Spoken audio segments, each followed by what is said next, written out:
It's a public surface. Yeah. All right. Hey guys, welcome back to my Thursday CFN HQ Hangout. Today I have a very special guest, Mike Andrus, and he's a good friend of mine. I can go on, and we have been in our classes about all the martial arts Hall of Fames, all this stuff he does with his studio he has, his security events that he runs, and we saw stuff on. I think he's gonna tell us a story.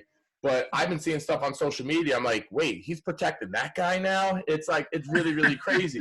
But quickly, I do want to let you guys know how I met him and how he ended up on this show and why I call him a friend of mine. So one day we were rolling into our favorite luncheon spot, State Street Kitchen. Love Misha. So if you haven't been to State Street Kitchen yet, go check her out. She's back open for takeout. Now she's got a social media page, so we're really pulling for her, been supporting her weekly. So make sure you go over there. Anyway, I was over there one day with Doc Tom, and I roll in, and Doc Tom's talking to this guy in a cutoff and really some crazy looking jewelry on, right? And I'm looking over at Doc Tom talking to him, and I'm like, all right, excuse me. I'm like, I have to know a little bit more about this guy. So we start talking, and one thing led to another, and we were kind of investigating. Like, he was feeling me out for what I did for a living. I'm feeling him out, and it turns out he's pretty good at self-defense and teaching it. And he put me on my knees in probably about under 5 seconds with every attempt. I couldn't move, lost control of my body, and from that second on, I'm like, this stuff is good to know. This stuff is good to know. And as I got to know that part of Mike, I got to know other parts of Mike and kind of things that, he does, because he does so much. Things that and I'm sure he's going to touch on some of that today. So I just want to introduce my friend today, Mike Andrus. And you can open up with whatever you want to open up with. I have some questions for you, but that's how I met you. And what's going on with you, dude? Well, first of all, thanks a lot. And I do truly consider you a friend. And it wasn't just an acquaintance and a coincidence. I really like what you guys were all about. I saw the family, I saw your team, right? We actually met a couple times. Yep. And then I saw you on the street. You guys all had hand spikes. We did the group photo. So, yeah. I guess as I'm getting older, just turned 59, I guess I'm getting wiser. But what's really funny is you talk to people through your life and they go, oh man, look at that guy's crying over there. He's emotional. I find that I'm getting much more her engagement for everything. I get more truly excited. I get more truly motivated. I think my emotions are, I hope they were always genuine, but they're really heartfelt now. And so, when somebody says, well, what are you really good at? I say to you, you're training, you're a great family man. I think one of the inert things that just naturally comes to me after doing this security for so long in the discipline of the martial arts is awareness. And the awareness is not only physical, and I do this little thing called staying in the moment, and I think we were talking about it and do it with your group, and people freak out. And I'm like, listen, I got your number in 2 seconds. And people are like, oh, really? Yep. You have my number, and then I say, well, you want to do it? And they go, yeah. And I go, well, you might cry, in front of your friends. Mm-hmm. Oh, yeah. And then after I do it, and like, oh my God, you're reading my mind. How did you know that? Was it my facial expression? Was it my lips? I had my tongue out. Am I lying? Was it my body motion? And I look and I just say no. And they're like, well, what was it? I said, it was all of those things together. Mm-hmm. I think that's a gift, or, I just do it naturally now, that you absorb somebody completely from their emotion, the way they're talking, their mannerisms. And by the way, you get it. Mm-hmm. Somebody that truly isn't interested in talking to you. Oh yeah. I kind of truncate those now, and I go, oh wow, look at the top. I want to have insightful, passionate conversations. And I think with my girl too, it's like, oh my God, how could you be romantic 24/7? It's like, because I choose to be. I want to be passionate about everything. Yeah. And I get that. I mean, for any of you that don't know the details of me and Mike's relationship, whenever I text him, he always tells me he misses me every single time. So I know exactly what he's talking about. And this is probably why I keep on going back to talk to him, because he's such a genuine dude. And it's like, it's really refreshing to see people like that, interact with people like that. Yeah, and we have some unfinished business, right? I mean, that's and what I'm chomping at the bit for is not the next time I see everybody, it's the first time I see everybody, and how we grow it from there, right? It's not done. So, and then you asked me, I had a public service announcement. Yeah. So I have the cannabis business, as you know, legal. It's not a dispensary. We do supply chain internationally for CBD, raw materials and finished materials. I won't go into all the details, but we've got great relationships around the world. So I started, in December and doing great. And then we got hit like everybody else with COVID. One of the big customers, believe it or not, is in Lugano, Switzerland, which is 1 hour from Milano. And I was supposed to be there from April 15th to April 28th. They were at the epicenter. So anyway, I've got this CBD company and I've got a debit card like we all do. You have for CrossFit, and everybody. And I got a text this morning real early and it said, hey, did you use your card at a Luke Oil? Text, yeah, Y for yes, N for no. And I'm like, what? And I did the swipe, right? I did the delete, like it's spam. Phone call about 10 minutes later on a 1-800 number. And I listened to the message and they said, hey, we think this is a fraud alert. Put in your last 4 digits of your social. Is this Mike Andrus? And I'm like, it can't be real because it was so nebulous. So I discarded it. Well, 20 minutes later, I'm going into my TD online app on my phone, and I got wiped out. All the money from one of the businesses that I have. So I called TD Bank, and real quick, I won't be long-winded, but anyway, she's like, well, do you use your card for gas? And I went, no, I don't. This is my CBD business, one of my businesses. And so she's like, okay, so you didn't make $100 purchase at a Sunoco in Maine yesterday. No, I didn't. And it was 100, 75, 75, Luke Oil, Sunoco, like unbelievable. And so as I talk to this woman, as opposed to all of us, we might say, hey, thanks a lot. I know I'm covered. I look forward to getting the money back. I said to her, I never took this card out of my pocket. This card I use, I just have the card because it's a business. I used it one time and she said, oh yeah, at the Village of Newtown, Mac machine, at the TD Bank. And she turns around and says, oh, well, there's a great probability that somebody had one of those grifters. I forget what they call the machine, the apparatus they put on the Mac machine. You can't tell. Put your card in. So just a public service announcement, just like you have modified your training online, everybody's modified their banking, which is what? You go to the Mac or you go to the window. And so these crazy thieves know that the volume is so high now on Mac machines, they're putting the, I can't think of the name of the device they use. But anyway, be super careful and look at the actual part where you put your card in so that there's not a device on there that is fake, because who would have thought, right? I didn't do anything wrong, but they got me. So well, it's crazy, but you talked about awareness and how much more aware you have to be of your surroundings. And you constantly have to check now. And I think this whole crisis has really brought that to the forefront in people's minds and stuff. I don't know how much this works, but I even got one of these RFID wallets. So my cards that I have are in here in case I'm anywhere. Well, I won't be anywhere busy now, but if I leave this out or something and it's close to me, like this can't get scanned or anything. But, it's crazy because I trust the banks. I wouldn't think I don't use an ATM that much. I really don't.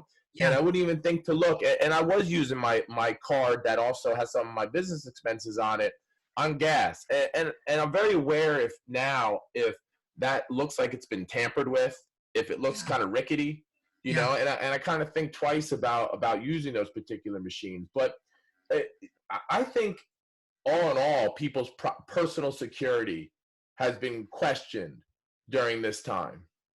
And how they take, what do you think about that? Oh, I mean, I absolutely think that's true. I mean, the whole world is changing now, and you talk about, everything changed. I think everybody's had time to sit back and reflect on And nobody thought, hey, how many people out there, 30% of the country, and by the way, I saw this post this morning, I agreed. It's not that 10 or 20 or 30% of Americans are unemployed. It's that the government isn't opening up their businesses. It's not that they're unemployed. These people didn't lose their jobs willingly. They were forced out of their jobs, right? So Yeah. I'm just saying, but as far as the awareness goes, I totally agree with you now. You've got to do everything different. The spacing of people, talking to people, and it's going to get much, much different. And you talked about me posting some of the security stuff. What has occurred to me now is there is probably going to be a new, different need for security, for physical security, for different businesses. So I'm looking at that right now and figuring out the best way, because it's going to be complex to handle that. And when I say that is, the beer fest was canceled, the Watkins Crossing. I do that contract. I just got the award, the other day for Newtown, and I'm very grateful, and I love those guys. That's still on for September, plug for Newtown. So they're coming up. We do the Philadelphia Tango Festival. You want to talk about the most wonderful, passionate individuals? They're freaking out because the tango, think about social distancing and the tango is an oxymoron. Yeah. It's so crazy. I don't know what's going to happen with that, but I hope that we get back to some normalcy. And I would tell you, as a young man, I used to be high risk and high return. And when it's good, it's good. And when it's bad, it's bad.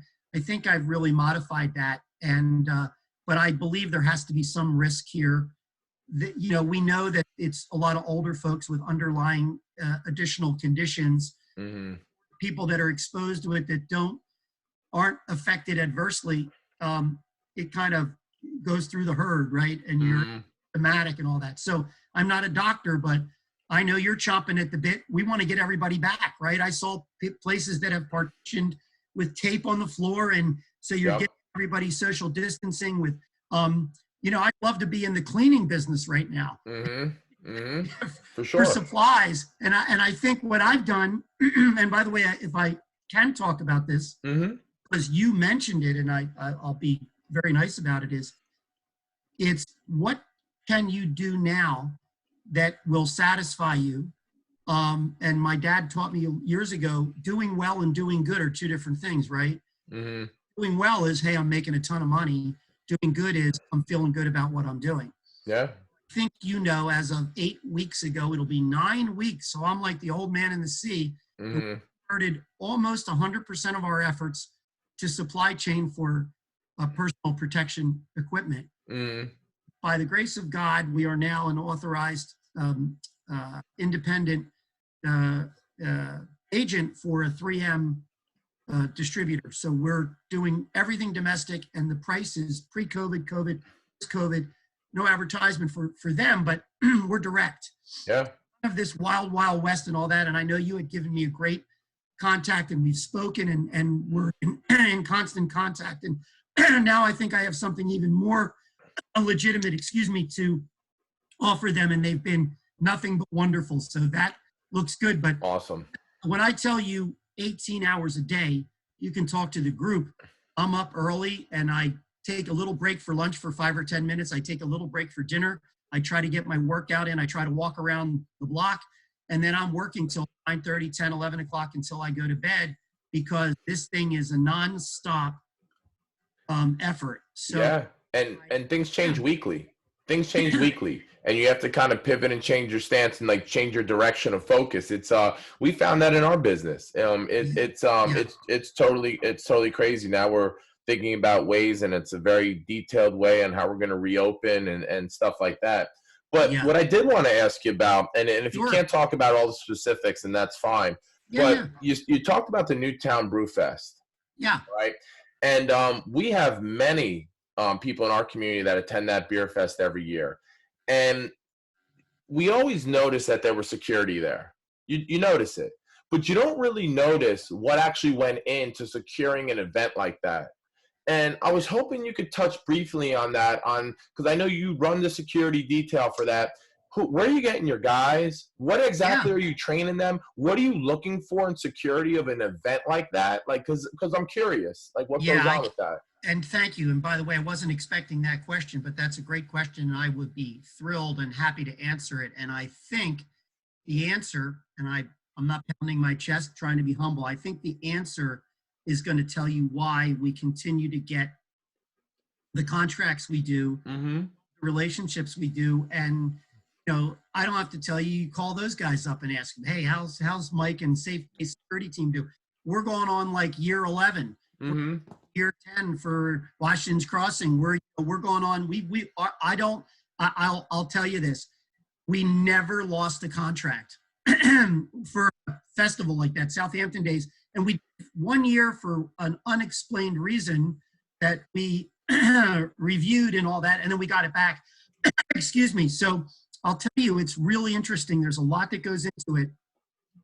And I won't mention which event in Bucks County, but we'll talk about the Newtown Beer Fest in a minute, that I do the advance and I do threat briefings with the police department. And people don't realize that occurs, where I go in and as a subject matter expert on that and advanced work, we talk about what threats there are to the local and state government and who says they're going to do what. And then we assess that, and based on the assessment of the threat briefings, which you would never know, it's like taking your kids to a carnival on a Friday night and getting a caramel corn and riding the rides. You don't know that we do the threat assessment of what's out there and what's happening. And if something were to happen, how would we address that? So that's one. So I think when somebody comes to us and we say, look, we do the advance and we do a threat briefing, whether it be indoors or outdoors, we want to know egress, where people can come in and out, what's your maximum capacity. I want to know everything I can so that I can, as a guy that's been doing it a long time, calculate the number of guards, the number of support staff we need per the capita of the event. And that's something I don't think a lot of people even think of. You got a lot of guys here. Yeah, it's because there's 3,200 people. And if there's an event, or shall we say something goes amiss in 2 different areas, I've got to be able to cover that. So there's a science behind that. And I think more importantly, that your impression of it was, wow, there's a presence there, but you never see the guys looking badass or trying to be tough or trying to talk to anybody. And I'll give you, and I don't think I've shared this with many people other than the team or the people that are hiring us, but I'll share it with you because I think this is a good forum.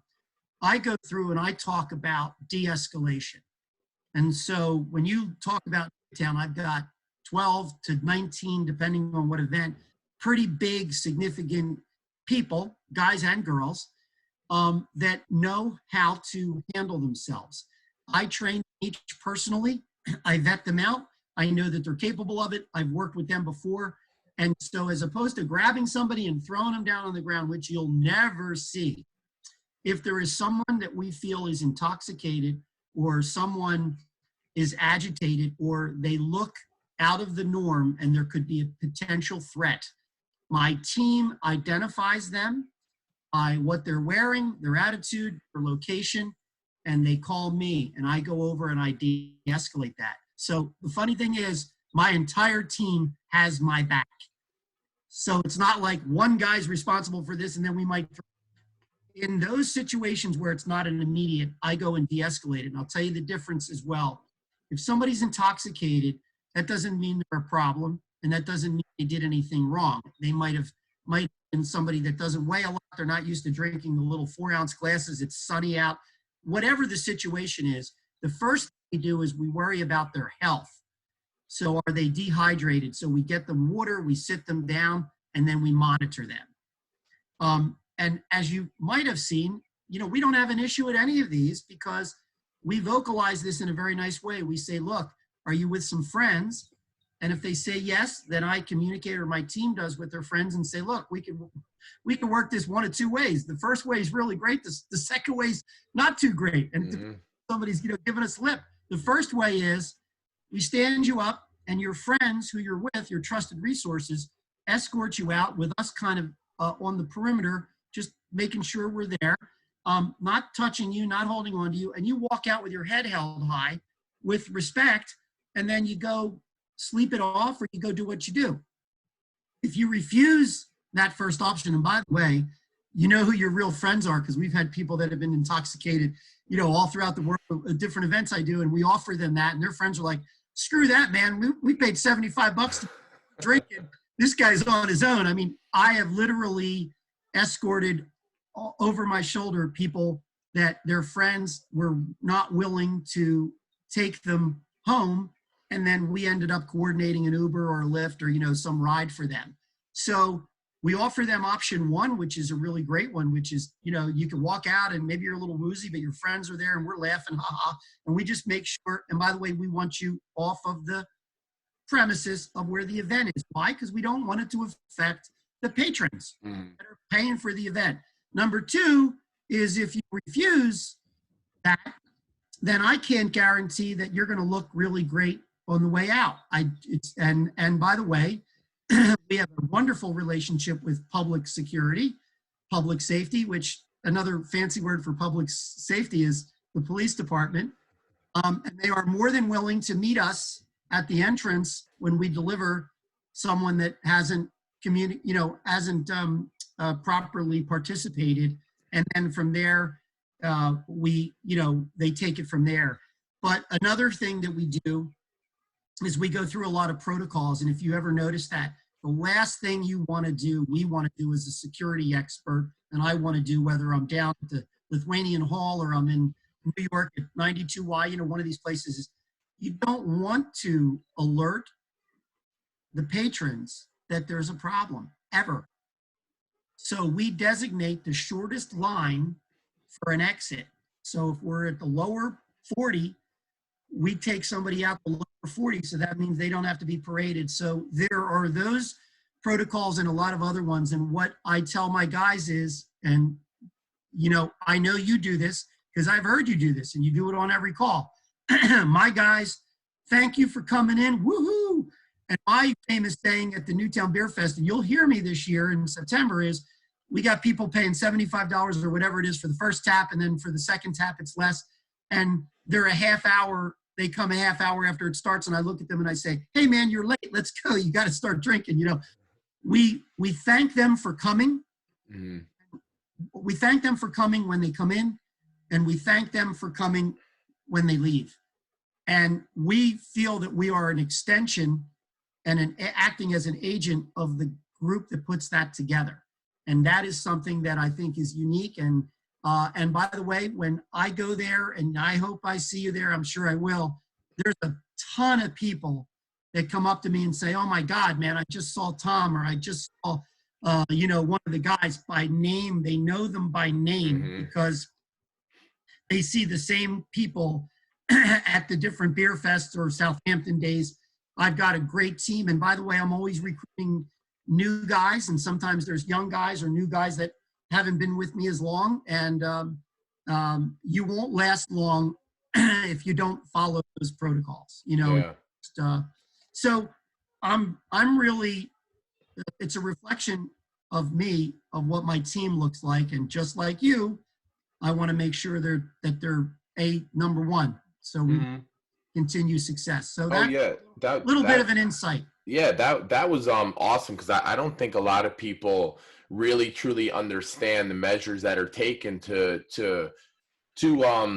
secure an event like that. And this is a great subject to kind of move on to my next question. Is you have been involved with almost every variation of martial arts. A lot of variations of the martial arts are out there. Tell us a little bit about some of them you have some exposure to, and my question is, after you give what you've had exposure to, is you're training some of your guys to actually do some end kind of fighting techniques. You want them to de-escalate the situation, end the situation quick, because I want to know I feel like you're an expert, so you must have your own vision of the best of the best. I'm going to teach this from this genre, this from this genre. Like, I'm just curious on what you have a background in and what you're choosing to to Sure. teach those folks that work for you? Well, you must be like a psychic because, very few people pose that question that way, and that you posed it the best way. Because I get people coming up going, "Oh man, what black belt are you?" And then I go, "I got 2 7th-degree black belts. I got a 4th-degree black belt and two third degrees." Mm-hmm.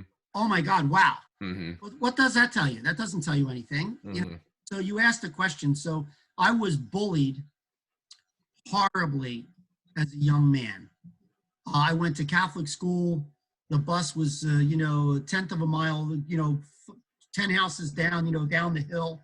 And it was a kid that picked on me obsessively for like 3 or 4 years. And I was really little, height wise. And I was just short and average, if you will, but shorter than average height. And I got picked on and I hated it. I got picked on and had to run home from the bus and got beat up. I mean, literally, like, you hear these stories and like, if you don't know anybody that's ever been through that, you can't relate to it. It's like having a baby. You can't really relate. You go, "Oh my God, it must have been difficult." Well, talk to the women that had it. They'll tell you you can't relate, right? I mean, seriously. So you can't relate to that. So I got to tell you, my dad took me to my first martial art lesson in, I believe, 1969, 1970 in Feasterville. It was Tracy's Karate. And I did that for a while, and then I stopped, and then I wanted to continue, and then I looked at this art, and I looked at that. All my life, I have been inquisitive, not just about what looked beautiful, but as a guy that got bullied, I didn't give a you-know-what about how it looked. I wanted to make sure it worked. Mm-hmm. So I can tell you from an early age, even keeping my mouth shut when I trained with a lot of different people, when I was in the dojo or when I was doing private training, it was all about absorption of reality-based. Mm-hmm. I am a truly reality-based martial artist. And when you go in front of a board and you want your style, honored, or you want to be accredited, and they look at you and they know you, the board knows you, they've seen. Mm-hmm. You don't get there unless everybody there knows you intimately. And they ask the first question and they go, "So, is this a traditional style or is this a combat style or reality based?" And I go, "Oh no, it's reality based. It's based off of tradition." So I have had the luck of the draw of having some wonderful, wonderful instructors. Grandmaster Alan Chung was my instructor and still is to this day in Universal Kempo. So it's not just American Kempo, Chinese Kempo, it's a combination of Kempo. So I have a 3rd degree under him and also a 3rd degree in Okinawan Karate under him as well, and his instructor. I have a 4th degree in Shorin-Ryu, and that's from a group in Canada, and that's a different style. But the ones that, and so I've studied the Universal Kempo. I've been doing Gracie Jiu-Jitsu since '98. We taught Ricardo and guys, and I have fought under different names and Pedro Sauer and just different groups under them. So the lineage, and then one of my favorites, so Professor Chung and Grandmaster Professor Saifullah Amalariki, who is a black Muslim, who's one of my best friends, and I trained under him for a long time in Sanukusru Jiu-Jitsu. In addition to Sanukusru Jiu-Jitsu, I trained in small circle Jiu-Jitsu under Leon J, Professor Leon J, and his father is the famous Wally J.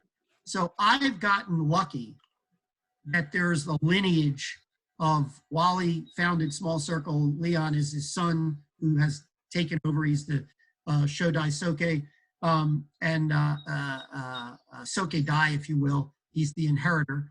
And I feel lucky. So you asked me that question. So when I was under a guy that I was under for a long time, wouldn't give me my black belt, and then we ended up fighting, and then he got hurt and he got his black belt. Well, he's no longer with us. Unfortunately, it was tragic, a tragic story. But anyway, if you get to a certain level, how do you get promoted? You have to go and you have to talk to everybody you know that's in martial arts, and they have to, by a group, look at your skills and assess you. And I've been very fortunate that I've have some of the most profound, best martial artists in the world collectively honor me and promote me. So I have a 7th degree in Shinzen Kaikokusai, an honorary degree from them, but it's wonderful, from Soke John Hulk, who was the founder of the Hambu Dojo in Texas. And then my other degree is from Honhab Do, and that's my own system.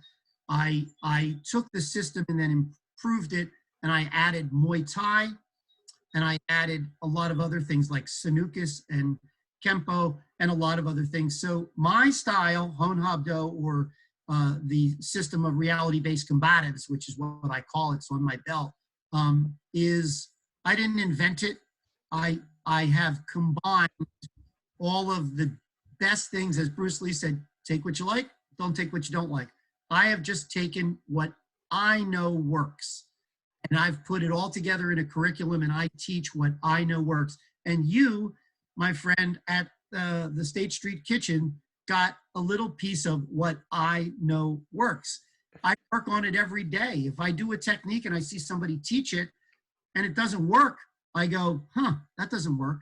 So I try to incorporate only techniques that I feel work. And by the way, I'm still watching and looking and learning from the best in the world. You know, you're never quite there. So I've just had a really wonderful martial arts career.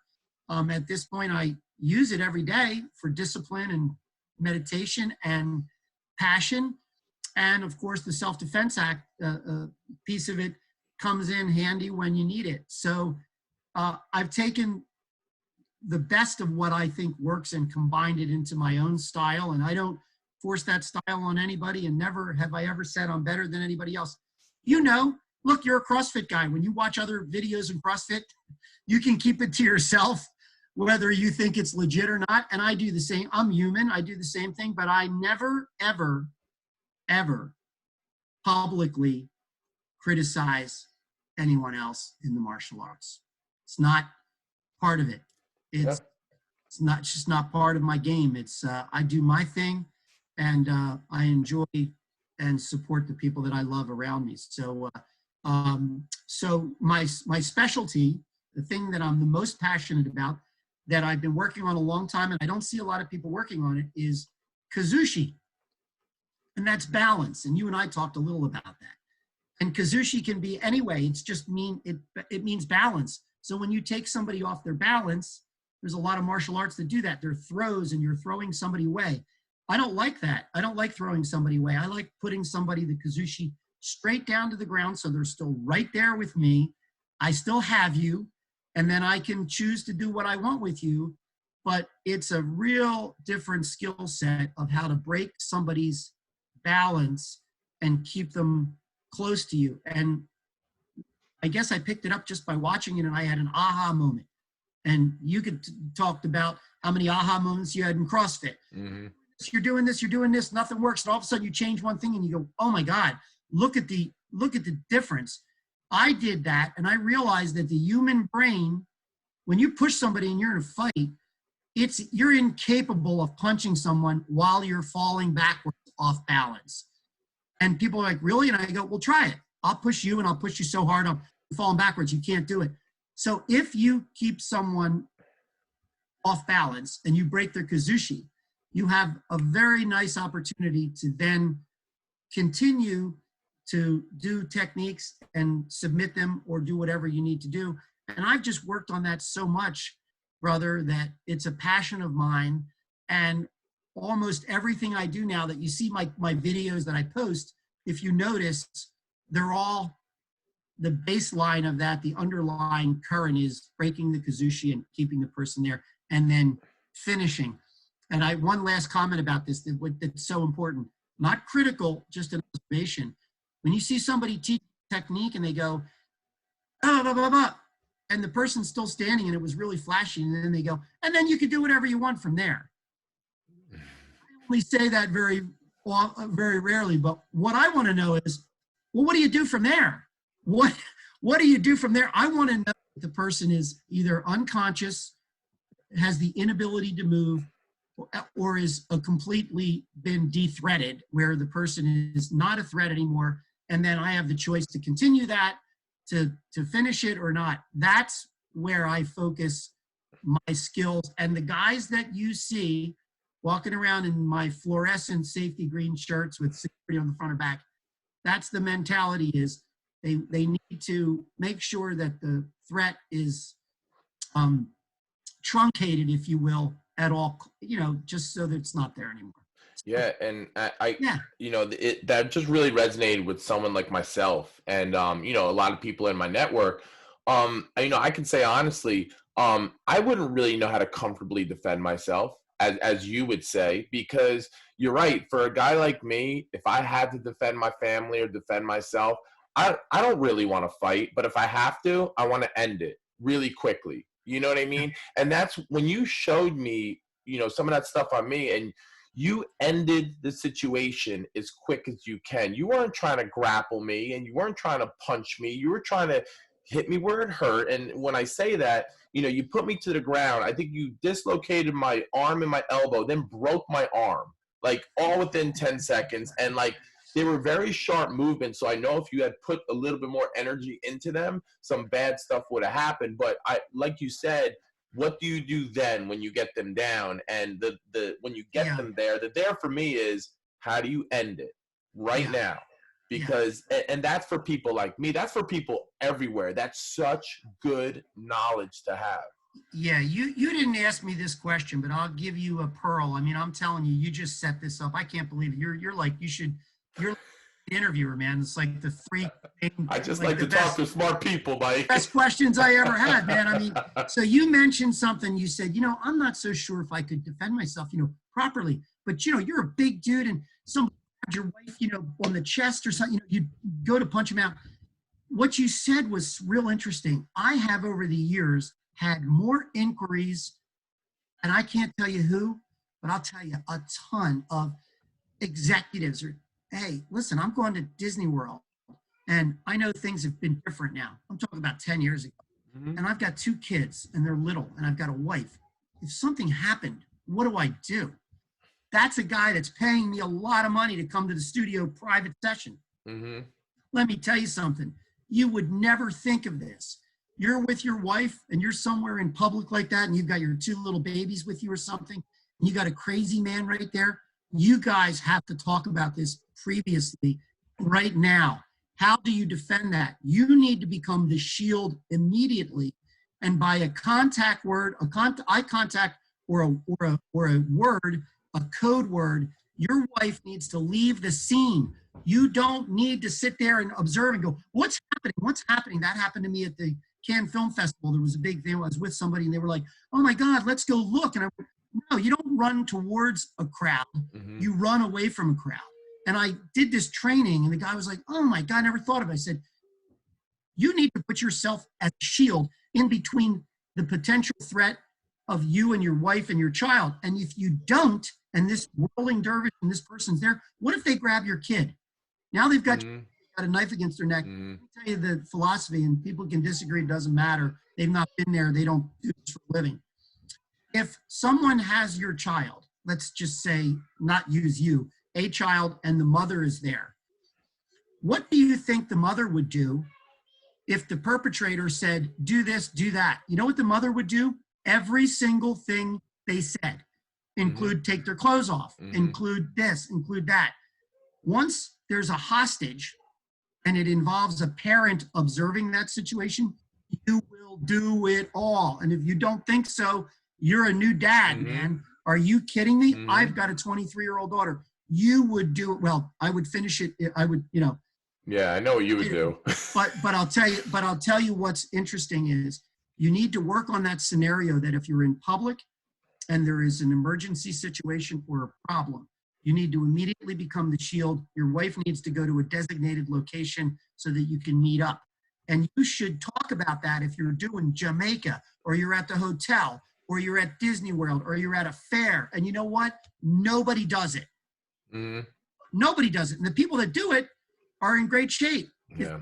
Whatever. So there's a code word and all that. And when you take that quick action to shield and have your children not even become the possibility of a hostage, works out better. And there was a guy that wrote an article on a line a long time ago. Man, I was on that, where he said if a woman gets carjacked, to have them throw themselves on the driver and wrap their arms around him so the guy can't see where they're going, so that they crash the car and then they can get out. And I really, it's the same stuff going on now. I was so out of my mind. That is not what you do. And I can tell you this: location 1 is where the abduction took place, and location 2 is where they find the body. Mm-hmm. You don't want to be in location 2. Mm-hmm. In my professional opinion, you want to do everything you can immediately from location 1 to get out of that. And I talked into about having an infant with you, where you take the infant and put them outside the car. What are the chances you take the baby seat out and negotiate and say, I'm leaving the baby here, take me? You have a newborn, and this is going to hit you and your wife. You have a newborn and they're in their little, removable cradle, and they're on the side of the road. And you're like, oh, Mike, I would never do that. I go, oh, yes, you would. Mm-hmm. If she gets carjacked, that baby has to leave the car. Why? Because then there's a hostage there. What are the odds? Tell me the odds that the next person that comes along is going to steal the baby out of the millions of, what are the odds? It's like 200 million to 1. The next person that comes along is going to do something hard to the baby. But now it's a one-on-one situation. There's no hostage. And I don't want to get into the whole thing, but it's a very profound and very serious part of my training when people ask me for that. But I hope that gives you another dimension again of what you really can do very simply to avoid a real horrific situation if something arises. Mm-hmm. Oh yeah. Mike, that's the second time you told me that story, because I asked you this question before personally when we had lunch. And maybe I didn't ask it for me personally, but I asked you that kind of same general question. I want you to know, since then, I went over with my wife what would happen if anything ever came into this house and what she's instructed to do with the kids. And you know what my first thing was her? You get the kids away from the situation and you let me stay. All right. And you must grab them and leave me. Okay. That's what must happen. And she understands that. And it's become more serious, where we even looked in things like, what does the rope from the window look like? And can we get down to there? Can my 5-year-old, who's actually pretty athletic with stuff like that, can he get from his bedroom window down to the floor? Let's do that. Let's drill that and see if he can do it. And it's become pretty serious. And I haven't expressed this to many other people outside my real close circle. Now a lot of people will hear it, because I think people need to hear it, because I think it's very important. That one thing you said to me just made me totally think different about my home defense, and it just made me think more and more how important it is to have people like you out there. So if I needed to learn more about this and I wanted to get a big group involved, I've seen you do stuff with women's self-defense. I've seen you on social media with your seminars that you're giving. How do we get this? I mean, how are you providing this to the masses right now? How can we book something? Like, how does that work? And just go through what that scenario would look like. Yeah, I mean, do you want me to give the contact information or how it works? Well, are you doing this for groups? I mean, I have people listening, like my wife. All the time. I just came back from New Jersey and I did a group right before this. And by the way, I did all the security guards at nightclub Aura in the Bahamas, and I do this all over the place. Mm-hmm. Yeah, and my specialty, if you look at my card now, I used to have the 2 dojos. Now it's all private and public seminars and workshops, all of it. I've done corporations going into Center City, Philadelphia, and threat briefing. So yeah, people can call me and I can do this. And by the way, the cool part about this is you can social distance this. It's really great. If I get a group of people together and there's 12 people, you just don't need to stand together. I go boom, boom, boom, boom, boom. And we got gloves on, whatever we need to do. Yeah. Yes, but I sure do. I mean, that's my specialty, is group training, and it can be any type of training. I do, harassment training. There's, I've been supported by a lot of women's organizations, if you will. So it depends on what training you want. I mean, I've done holster draw training. I mean, I do all kinds of self-defense training, and it can be for women only, or it can be for men only, it can be for a mixed group, it can be for, I spoke to the Red Hats. I mean, I've done Catholic spoken at Catholic women's groups. I've done sororities. I've done fraternities. Mm-hmm. I've done safety protection seminars at fraternities. Go think about that one for a second. So nothing is off base. You saw some of the posts. I put together a really nice realtor safety course that for the realtor. So they can contact me. And by the way, just a quick one for the realtors out there. It's funny. And now life has changed, but I've done this before, and I went in and some of them were like, so what are you going to teach me that I don't know? I've been doing real estate for 35 years. And I said, hey, maybe nothing. I'm not sure. I said, when you show a house, do you pull in the driveway? And they went, oh yeah. And I went, oh, well, somebody can pull in behind you and now your car's stuck. Oh, I said, yeah, never do that. And I said, well, you guys, obviously, when you go to do an open house, you guys always walk around the perimeter of the house to see if any windows are broken on the first floor because there's somebody to be in the house. And there was like 35 people. I said, so just raise your hand if you do that. Nobody. And I went, oh, okay. You guys have been doing this for 35 years. Yeah. And I said, when you walk upstairs to show people the 3-bedroom layout, you always go behind them, right? You offer and you point and say, please go upstairs now. And then once they're upstairs, you stay with your back to the steps so you can go down the steps and you can just point to the rooms and let them go in. You don't go in the bedrooms, do you? And they all were shaking their head, man. And this was like, I've been doing this for a long time, the realties. It's just the things that maybe it's crazy. I sit and think about and look at what makes sense because we often forget about it because we get comfortable in our.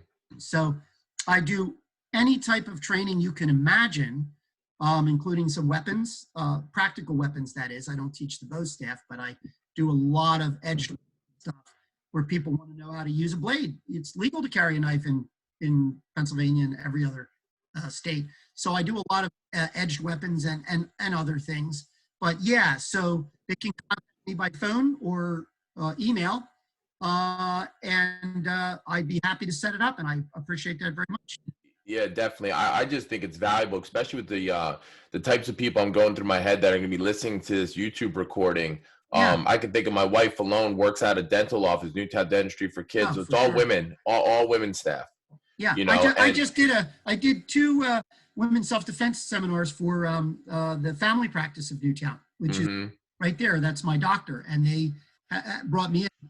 I can give you the email address if that helps. I mean, that. Yeah. Well, so what I'm going to do is I'm going to put it in the description of this video. Sure. And then people are going to follow. I do suggest that if you guys don't follow Mike Andrus right now for his Instagram page, I suggest that you do that as soon as you can, as soon as you take a listen to this, and just look at what he's doing out there because I mean, he's someone I look to and trust to defend the people I love the most. So it's definitely, and the people I've had on this show too are people that I also trust, whether they're a CrossFit person or we have a mindset person coming on next week. I just love everything you're doing, man. Last quick thing, because sure. It was kind of like the cool treat and everyone still has them. Mike's hand spikes. Do you have one next to you there, dude? Do you have one? Because mine's upstairs. Of course. You just flash one on the screen, brother. This is a video too, so we might as well take advantage of our video capabilities. There we go. So there's the hand spike, and it says, www.youstaysafe.com, but Matt will give you that. So here's my hand spike right here. And what's nice about it is you don't have to hold the keys anymore, and it goes on here, and it's totally legal because it's impervious. And by the way, you'll see pictures of me when I fly, domestically or internationally. I have my tactical pen, my book that I wrote, because this is my book marker. And what I don't do is I don't have anything metallic on, so I just put this in my book, and it's my book marker, and it ends up being my book marker, and it prints as a book marker. But I do a lot of training and show people how to use it. But thank you so much. The Mr. Mike Hand Spike, and I have it's available on eBay, and it's also available on my website, or you can just call me and come over and even on the porch because of social distancing. So that's awesome. That's how you get it done. Thanks, brother. I appreciate great, it. Man. Yeah, man. So Mike, thanks so much. I don't want this to be the last time either. I mean, we talk on a pretty weekly, every 2 weeks. We'll get in touch with each other. But I'm interested when we're looking at ways to get back into our facility now. I think it's going to happen sooner than later. And I'm personally interested for at least, you know, my coaches that work with me. I want to be able to provide this gift that you kind of provided me, because I feel, you know, just from talking to you, I feel like I've gotten so much information. I really do appreciate it. So, you know, I suggest that everyone listening, you guys contact him and do the same, because, you know, it's made me feel a lot better, a lot more confident and secure with my family. So, you know, I appreciate every time I talk to you. If I can share one other thing that Go right ahead, brother. Talk about differentiating the training. It's not just self-defense. Oh, yeah. This technique. So I started this thing, and my book is called Staying in the Moment, A Practical Guide to Women's Self-Defense. Staying in the Moment started as you have a gun to your head. You don't have 5 minutes to say, well, Mr. Mike taught me if I grabbed a hand and I moved it, you don't have that time. You need to stay in the moment. It's like a hero that goes into the burning building, the burning house that saves the child. They didn't assess all of the different fear factors of why if they have a bad back or asthma. What they did was they stayed in the moment, and they were the hero because they stayed in the moment and do that. When I do the training with everybody, I go through this staying in the moment. And then once you get that awareness piece of it, you translate that. And I got to tell you, it translates to your boss. It translates to your kids. It translates to your spouse. And I don't know if you and I did that, but it is very powerful. And I'll give you I don't know what time, but I'll give you the 10-second version is, if I say to my girl, hi, good morning, babe, I love you. And listen, don't forget my dry cleaning, and I'll see you after lunch. And, you know, I love you. Hey, bye-bye. And that took 4 seconds. And if I turn that around and I say, I love you with all of my heart and soul, and I can't wait to be back home to hold you. And thanks so much for getting my stuff today. You're the love of my life. And I leave. And I do this, and it took 4 seconds, right? 4 and 4. And I do this mock-up training with people, and I'm not their husband. And I look at them, and some of them are crying, and some of them are so filled up, and they're like, wow. And I'm like, yeah, we're just make-believe, and that was good. The translation to that is the next person that they talk to, they have more love. They have more compassion. They might have a phone call from their mom that they kind of get along with. And after the husband says that to the wife gets on with their mother and says, hi, Mom. And the mom says, are you okay? Yeah, I'm good. How are you doing? And that makes me, as a person that talks to my wife like that, or my girl, that makes me more motivated to want to come home. And when your girl hears you talk like that, that makes her motivated to have you want to come home. And it is a ripple, and it is a long ripple. And if you continue to do it with passion and energy, it is a life changer. And that's staying in the moment. That's absolutely fantastic.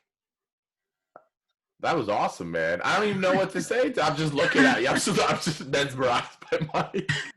That was awesome, you know, man. And you kind of, you know, we do it too, you know, when you miss you know, there's nothing wrong with telling somebody that you love them and you care about them. And, you know, it makes me emotional now, man. I have such a wonderful family and great friends, man. What a pleasure to be here on this planet to do such fun things, man. And yeah, man. I feel blessed. You know, I feel blessed, dude. Hey, but thanks you, man. Thanks, man. So listen, love you, brother. I'm gonna give you that virtual fist pump. All right. Hey, until we talk again, which will be real soon, man. All right. Stay safe out there. All right, brother. You got it. All right, homie. Talk to you later. Okay.